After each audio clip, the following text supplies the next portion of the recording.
Masechet Shevuot Daf Zayin Et sheyesh ba'yedi'ah b'techila. We analyze the next section of the Mishnah that teaches regarding yedi'ot hatum'ah. If someone knew that he was tameh and then forgot and then knew again, and during the time of forgetfulness he either, number one, goes into the Bet HaMikdash area or where he's not allowed to go. 2, he eats kodesh. Then he has to bring a korban oleh v'yored. He did it by mistake. It is a mistake, but he knew before, and then he realized after. That's what the Mishnah taught. Tenor Banan. The Baraita asks, how do we know that this pasuk is only talking about these two sins of tumah, coming into the mikdash, or eating sanctified food?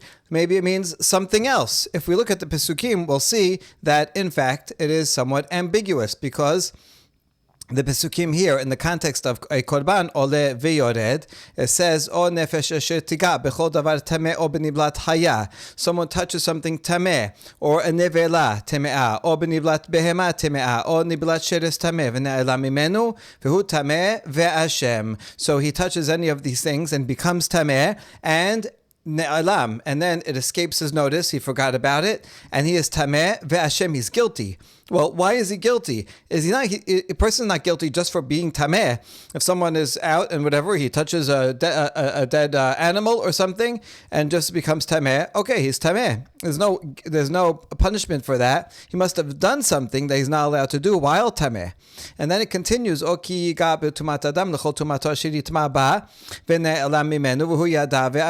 touches human impurity, and he forgot about that, and he then remembered about it, and then realized it. Ve'ashem, he's guilty.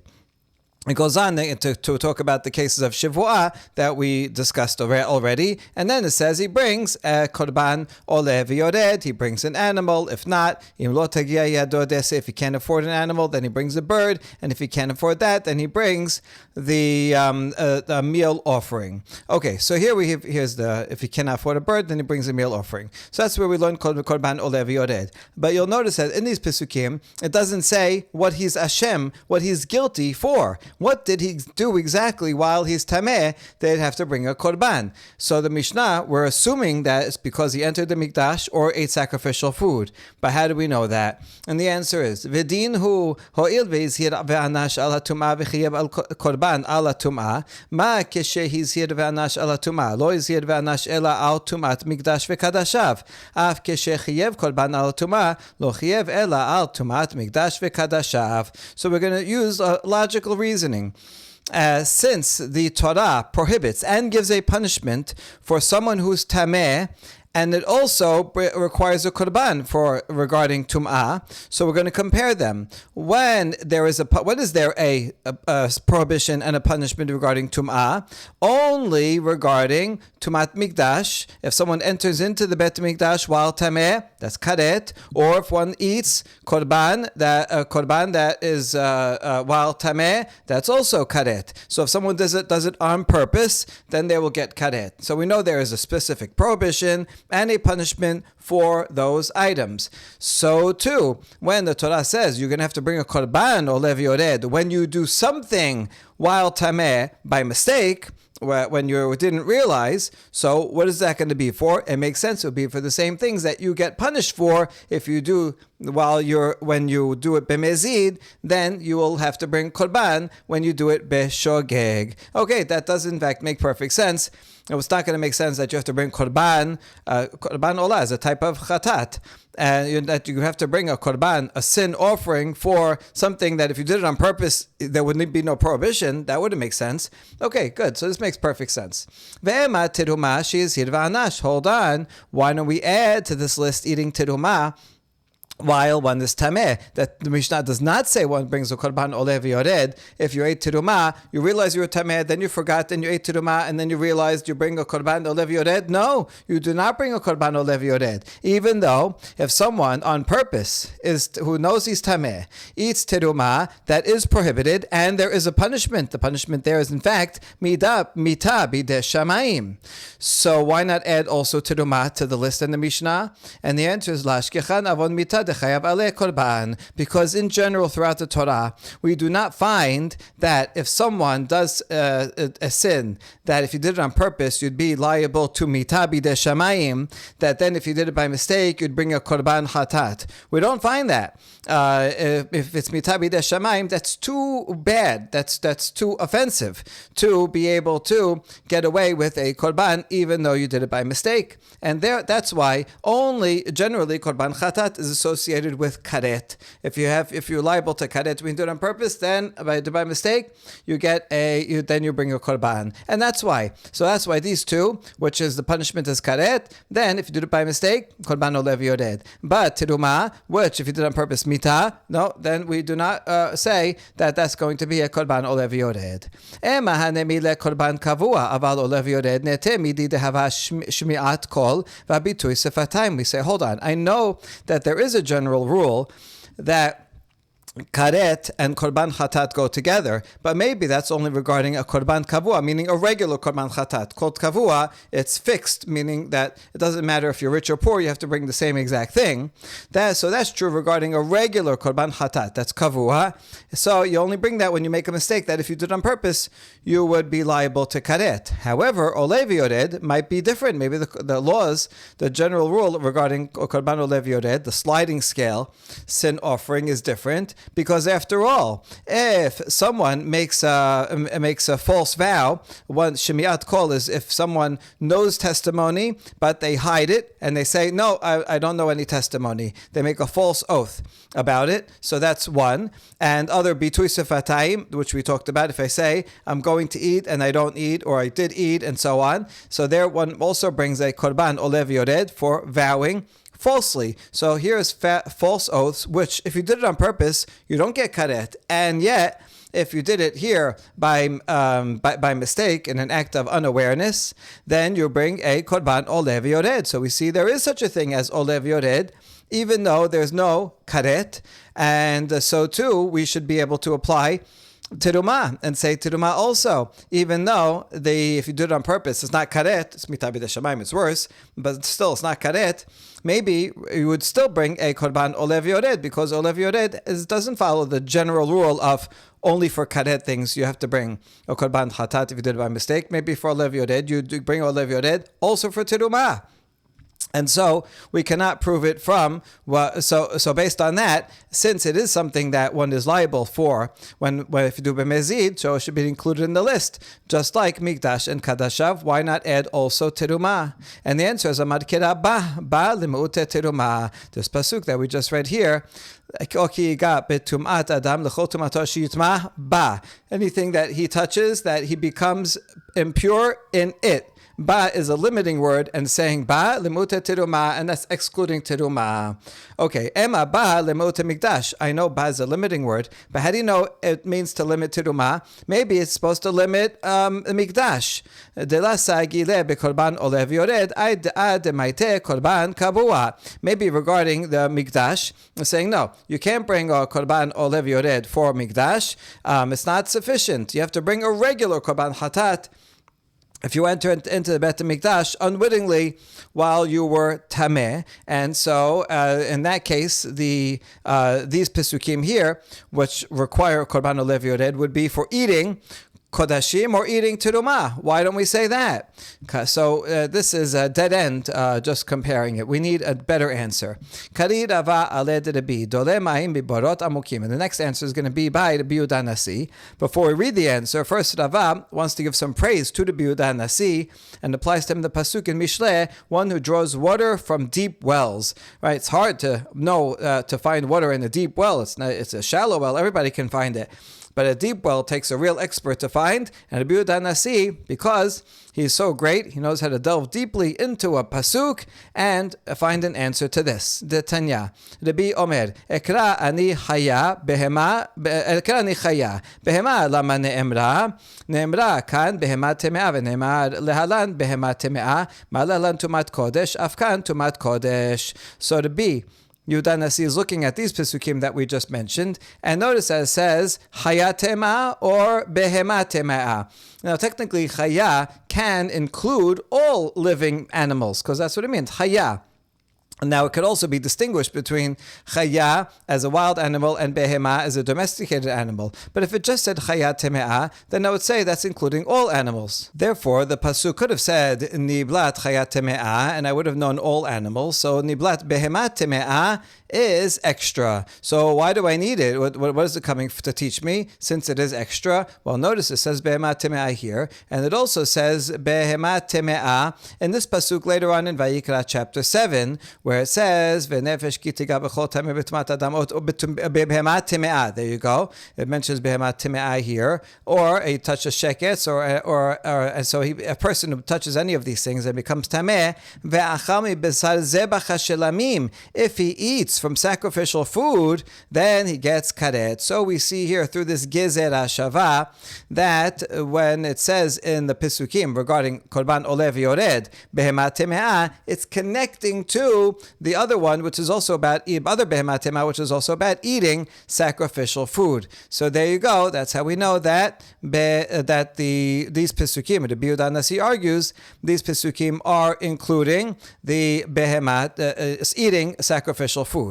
Good. That takes care of one of the items in the Mishnah. Ashkechan tumat kodesh, tumat mikdash min elan. So now we have a proof for eating sacrificial food while tameh and unaware brings a korban olev yored. But how about entering into the Bet Mikdash while tameh? How do we know for that? Amar kira bechol kodesh lo tigav el mikdash lo tavo itkash mikdash le kodesh. It's from this pasuk in Parashat Tazria, where it says a woman who just gave birth for the first 7 days or for 14 days for a boy or for a girl, she cannot touch any sacrifice, any kodesh, holy things, and she also cannot come to the Bet HaMikdash. So this kodesh is referring to sacrificial food. She cannot touch, or certainly not eat, and she cannot come to the Bet HaMikdash. She's comparing entering into the Mikdash to holy food.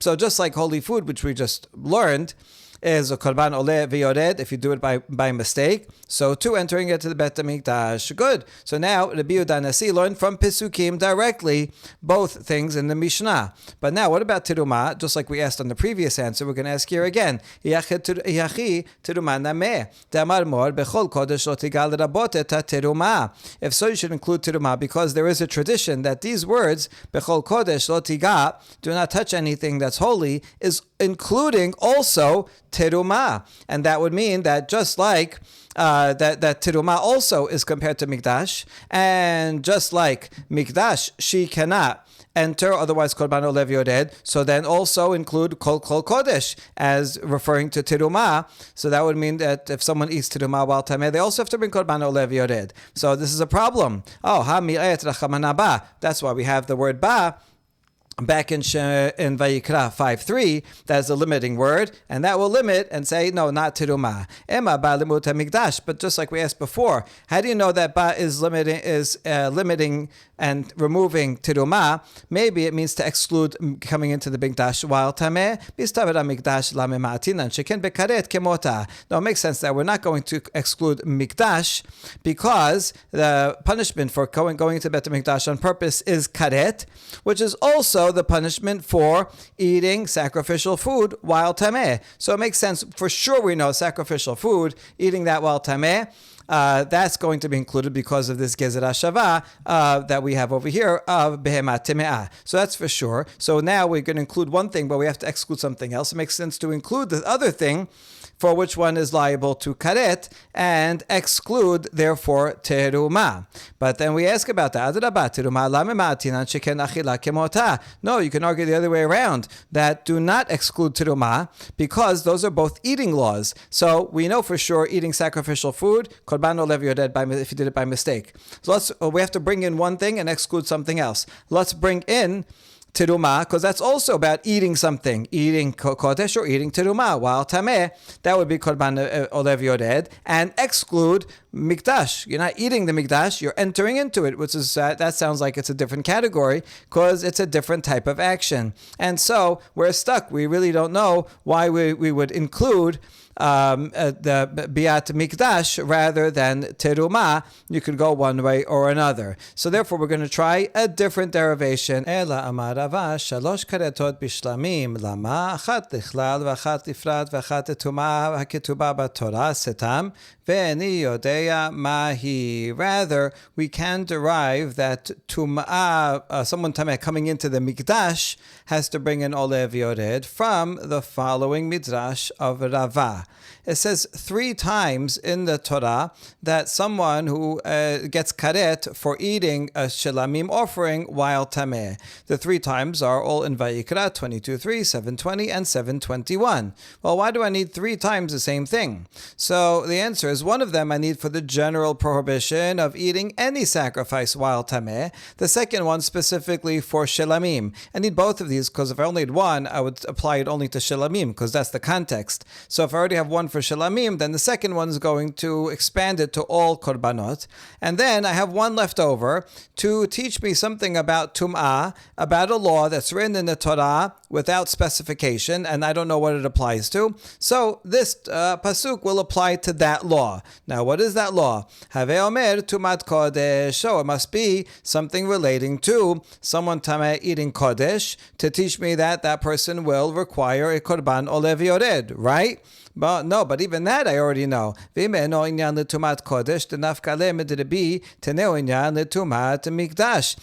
don't need it for Tumat Kodesh, this is called a stam thing because in those Pesukim, back in Vayikra chapter 5 in the beginning, it just says, someone who is Tameh, he has to bring Korban Olev Yored. Something to do with being Tameh and animals, but it doesn't say what it is.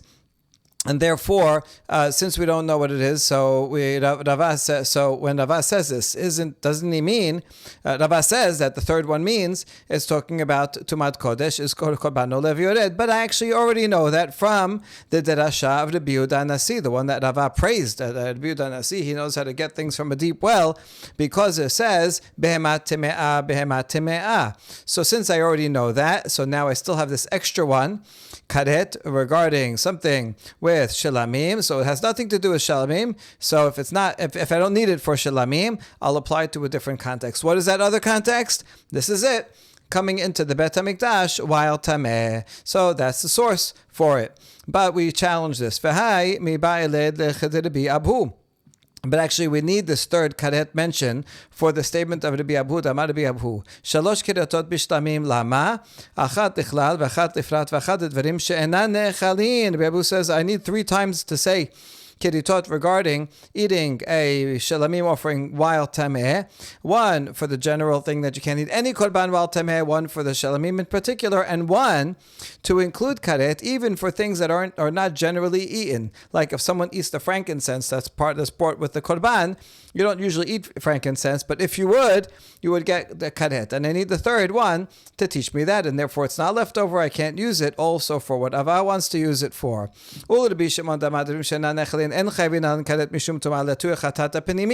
And we also need this third karet according to the other opinion of Rabbi Shimon. He thinks that if someone eats something that's not generally edible, then one is not liable to karet while tameh. But Rabbi Shimon uses that third pasuk of karet to include chatat that's not brought on the mizbeach outside, like most of them are, but rather that's brought inside kodesh kodashim, like the sa'ir of the on Yom Kippur that the Kohen brings inside. Tesalka datecha min ho'il v'amar Rabbi Shimon kol she'noch kareb al mizbeach ha'chisun kishlamim en chayavin alab mishum pigul mishum tamana mela kamash malan demechayev. And why would I think otherwise? Because since Rabbi Shimon himself says that anything that is not brought on the outside mizbeach, that's the usual mizbeach for korbanot, anything that's not brought on that mizbeach like shelamim are, one would not be liable for pigul regarding that korban. Pigul is when you do shechita or do one of the main services, having in mind that you're going to eat it or put it on the mizbeach or sprinkle the blood in the wrong time, past the time that one is permitted to do so. And so the law of pigul does not apply to offerings that are not brought on the mizbeach. I might think since it's not liable to pigul, also it would not be liable to someone tameh eating it, and therefore Rabbi Shimon will learn from the third karet mention that in fact that person is chayav. That's why I need it. So in any case, whether according to the Rabbi Abhu or according to the Rabbi Shimon, I need the third pasuk in order to teach me something else, so I cannot use it for tumat mikdash. So let's try again. Ela amri Nehardeh mishmei de Rava. Rather, the rabbis of Nehardeh have a slightly different version of Rava. It's really only slightly different. We're going to have the same problem with it. Shalosh tumot bishlamim lama. Instead of here, the original statement of Rava said shalosh karetot bishlamim. Here it has tumot bishlamim lama. Achat lichlal v'achat lifrat v'achat tumah ketubah b'torah stam ve'ni yodea mahi. But the rest of it is the same. So Torah talks about a tameh person eating shalamim who gets karet. So actually, it's the same three pesukim, and one is for the general law that anyone who eats any korbanot while tameh gets karet. One for specifically for shalamim, and one for a type of tumah that's mentioned somewhere in the Torah without specification what it is, and we don't know what it is. Heve amir tumat kodesh. So it must be it's referring to eating kodesh while tameh. That person would be liable to a korban olev yored. Ivim eno inyan letumat kodesh nafka le midrabi. But since I don't need it actually for Kodesh, because I learned that from the Gezerah Shavav Rabbi Yehuda Nasi, Teneu Inyan Tumat Mikdash. So therefore we can apply it to someone who comes into the Bet Mikdash while Tameh and forgot he's Tameh, then he brings a Korban Ve'olev Yored. So there you go, we can learn it from here, right? But no, we have the same problem. This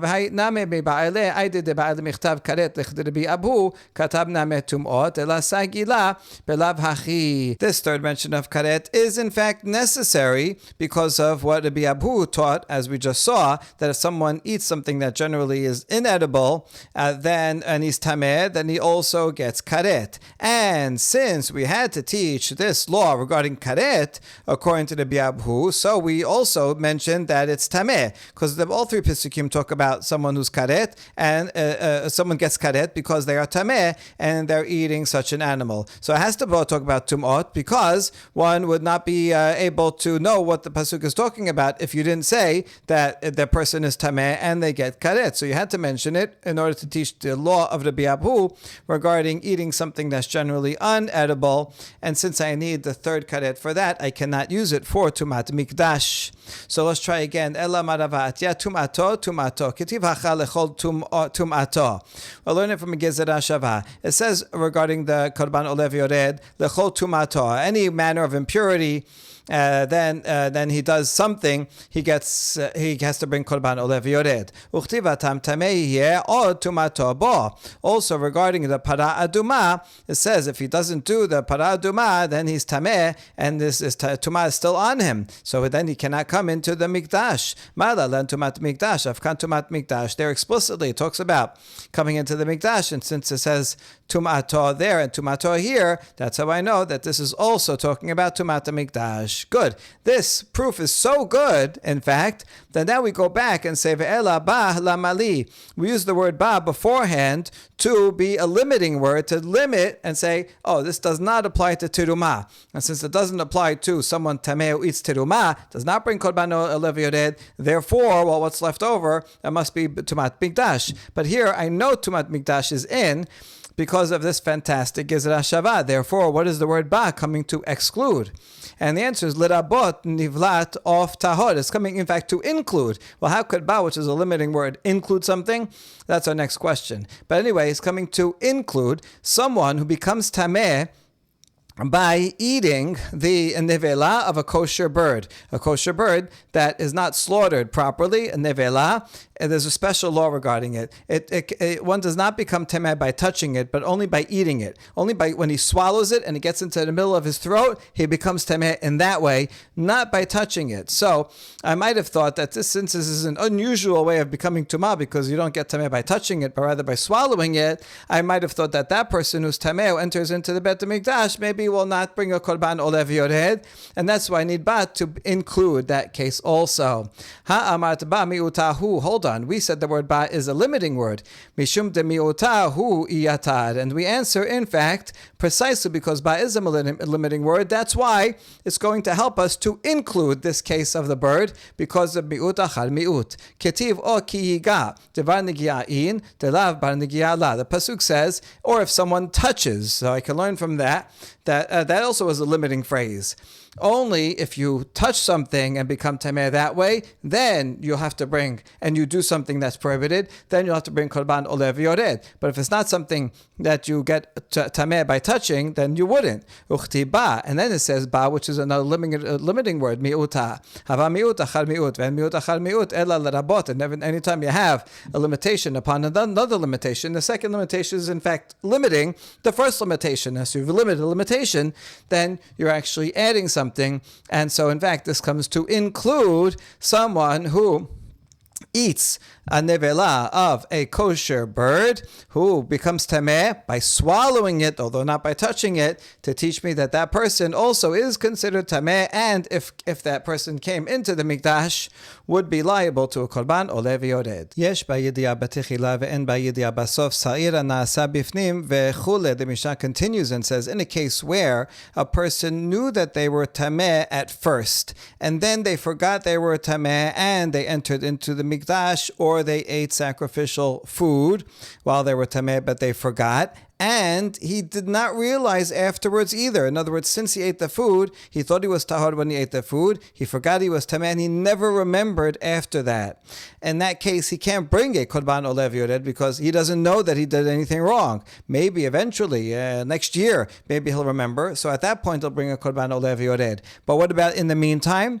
In the meantime, the goat that is brought inside the sanctuary, in the Kodesh Kodashim, by the Kohen Gadol on Yom Kippur, that will suspend this type of sin. Any punishment for this type of sin, it will cover anyone who's done this throughout the year, wherever they are. This Sa'ir will cover it on Yom Kippur. That's what the Mishnah taught to Norabanan. That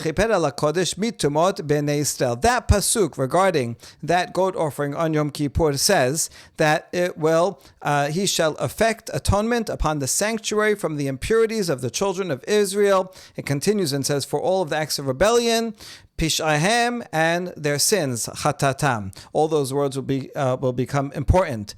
So we know from this that this sa'ir this is not the Isir Meshtalech, this is the one that is actually sacrificed in the Kodesh Kodashim.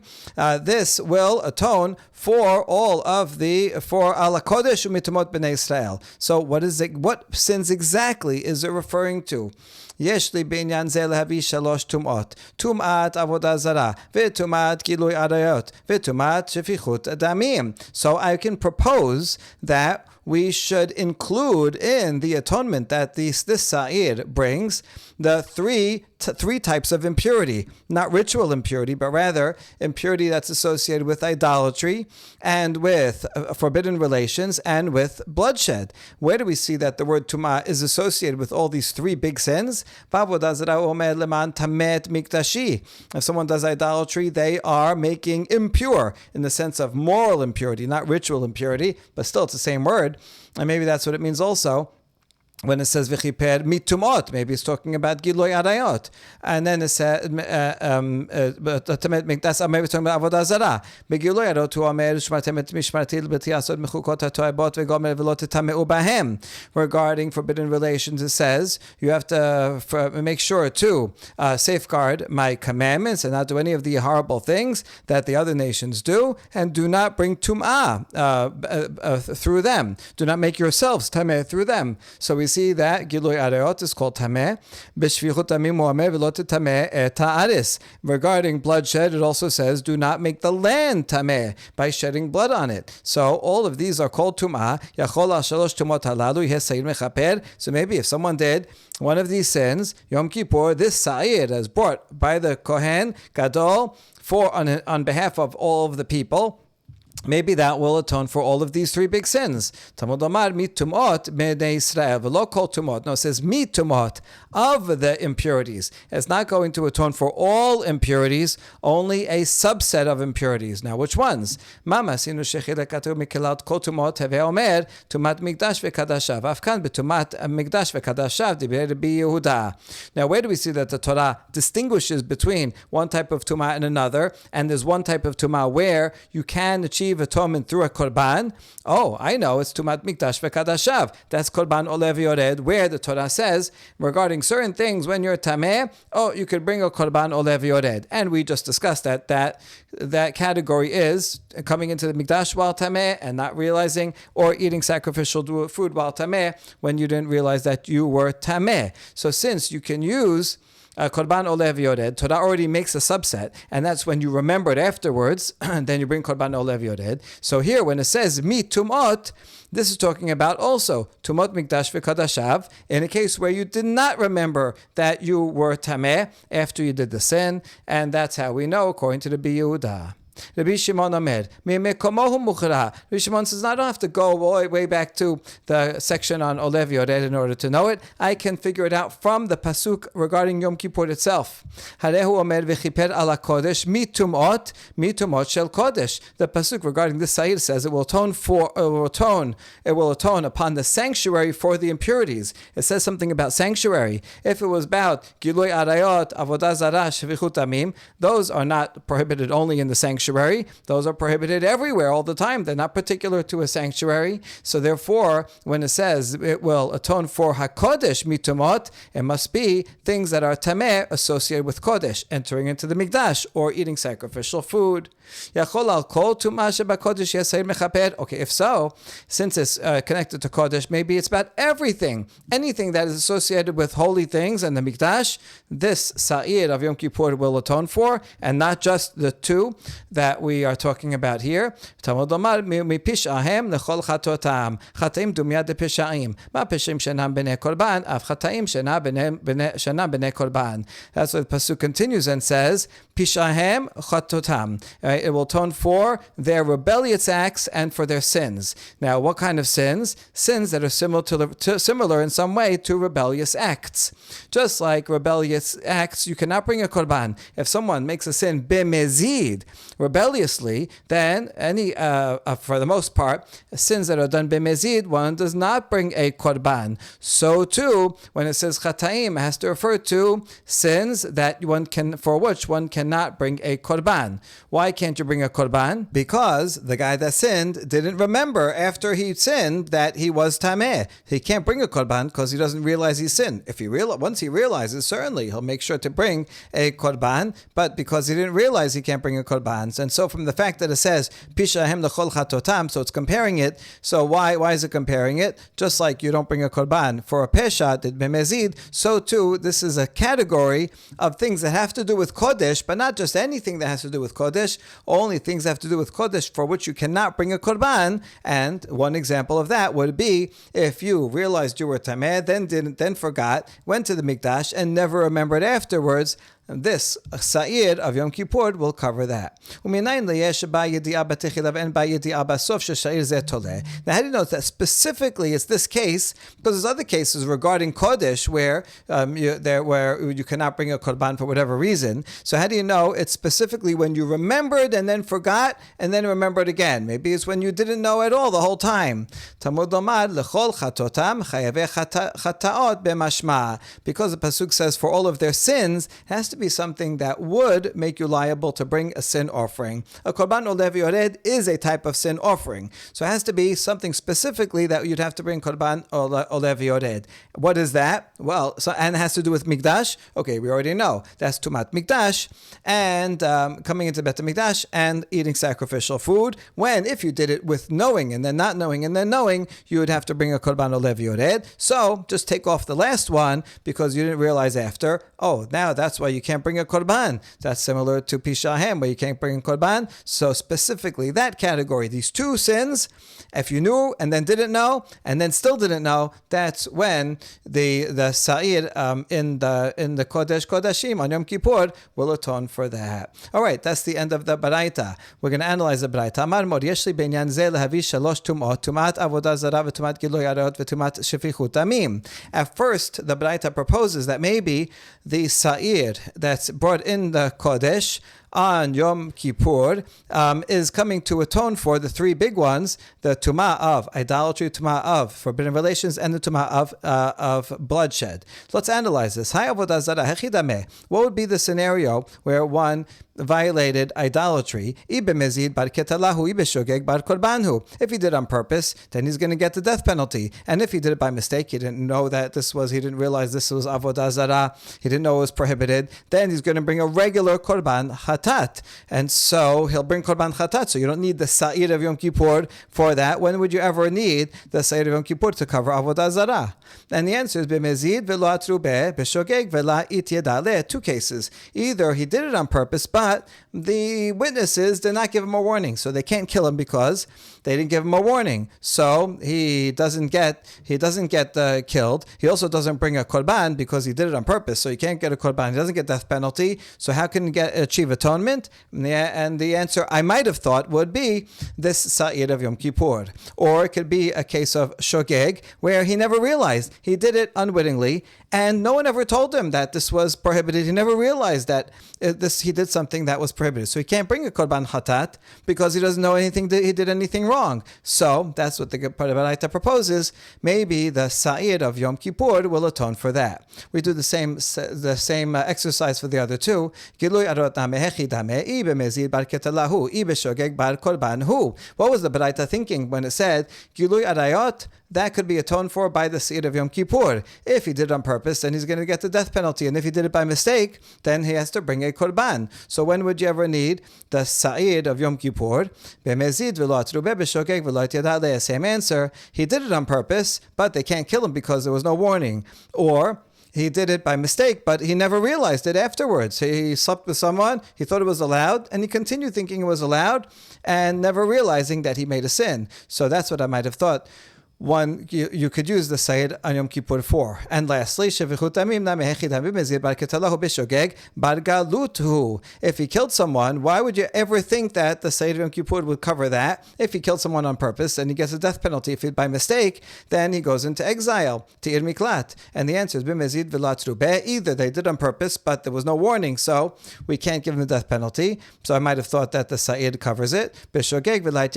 Or he killed by mistake, but he never realized. I don't know, he was just driving along and he hit someone. He didn't realize he hit someone, and it was a mistake. And he didn't know, so he doesn't go into galut. And so I might have thought that that's what the sa'ir is covering. Or yet another answer, or he killed someone by mistake, but it's a scenario where he doesn't go into galut, like if it's totally honest, or if it's karov the mezid, where those two do not go into galut. I might have thought, since he's not getting death penalty, he's not getting atonement, and he doesn't bring a sin offering, so I might have thought, and it doesn't go into galut, he doesn't get any other punishment, I might have thought that the sa'ir of Yom Kippur will cover that, and that's why the Baraita was considering that possibility. And then it says, no, it can't be, because it has to be something that has to do with Tumat Kodesh. Baruch Adonai Le'olam. Amen ve'amen.